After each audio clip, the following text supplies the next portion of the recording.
The pounding on our door at 7 a.m. ripped me from sleep, heart racing. I stumbled to the security monitor and froze. 3 men in black uniforms, guns holstered, stood on our porch. No badges, no warrant, just a flimsy paper citing an HOA violation for our security cameras and unapproved garden beds. My wife, Sarah, a former Green Beret with 3 combat tours, was already at the window, binoculars in hand, phone recording. "James," she said, voice like steel. "Call 911. Record everything. Where are you watching from? Drop a comment below and let's dive into this chaos." As I dialed, Margaret Dawson pulled up in her sleek BMW, eyes glinting with malice. "Time to teach the Wilson family about rules," she sneered to the man beside her. She had no idea the storm she'd unleashed. We'd bought our dream home in Willow Creek a year ago. After leaving the FBI, I launched a cybersecurity firm from home. Sarah, now a tactical defense trainer, wanted peace, not war. The realtor had glossed over the HOA, calling it standard upscale neighborhood stuff. She didn't mention that Willow Creek's HOA was a dictatorship under Margaret's iron grip. The neighborhood looked perfect: manicured lawns, kids playing, pristine community amenities. We skimmed the 300-page HOA covenant, a mistake we'd regret. The realtor dismissed our concerns about high property turnover, flashing a smile that hid the truth. Trouble started small: a warning about grass half an inch too tall, a fine for trash cans left out an hour too long. Then I installed cameras to protect sensitive client data, a precaution given my work and Sarah's past. Margaret declared them an aesthetic violation and claimed my home office breached the residential only clause, ignoring the dozen other home-based businesses in Willow Creek. One morning, I caught her in our yard, measuring tape in hand, with no explanation. "Section 8, paragraph 3. She snapped. "All exterior changes need approval." I pointed out that the bylaws didn't mention cameras. Her reply chilled me. "The committee decides what's allowed, Mr. Wilson. Focus on your compliance." That night, a violation notice appeared on our door. Why us? Our neighbor, Tom Harris, a graphic designer, worked from home without issue. The Thompsons across the street had cameras more visible than ours. Dr. Emily Carter ran a therapy practice 3 doors down, unbothered. Later, we learned our corner lot was key to a development scheme Margaret was orchestrating. I tried reasoning at an HOA meeting, but Margaret cut my mic, citing bylaws. Neighbors avoided my gaze, except for Robert Klein, a retired sheriff, who gave a subtle nod of warning. Another board member, Susan Patel, whispered, "She keeps files on everyone," before fleeing. The next meeting was worse. Margaret called us a threat to property values, proposing new rules to ban our cameras and business. Her husband, Edward, a retired lawyer, looked uneasy as she spoke. An elderly neighbor, Clara Thompson, caught us in the parking lot. "Margaret forced my son's family out last year with endless violations," she whispered, eyes wet. "Stand your ground. We're rooting for you." That night, Sarah and I strategized. "This is about control," she said, her military precision kicking in.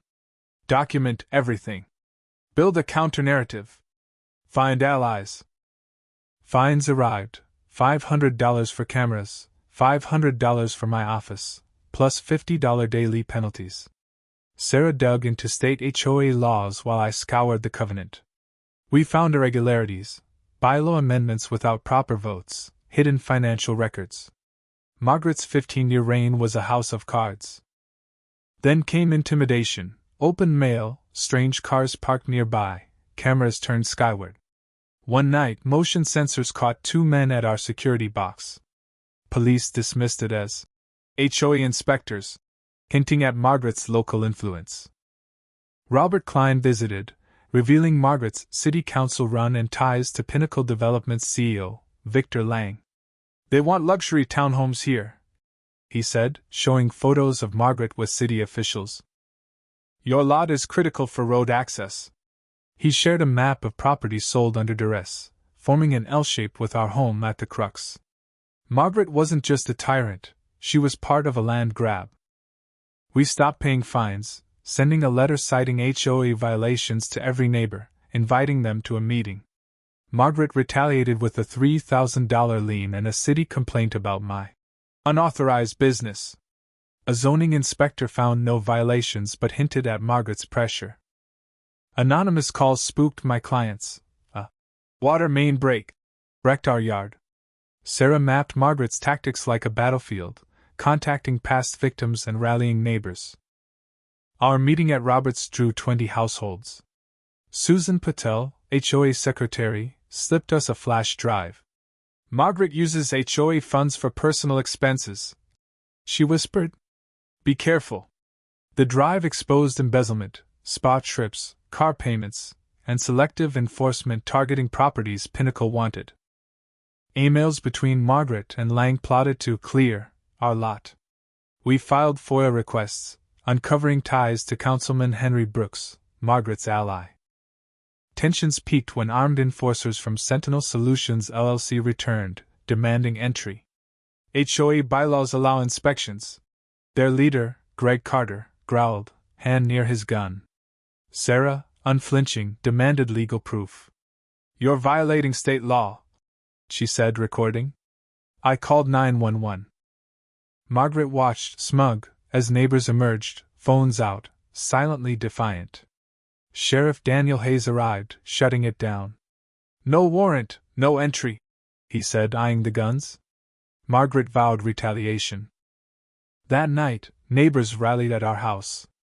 Michael Reed, a quiet accountant, spoke up. Those armed men could have come for any of us. We formed a committee to oust Margaret.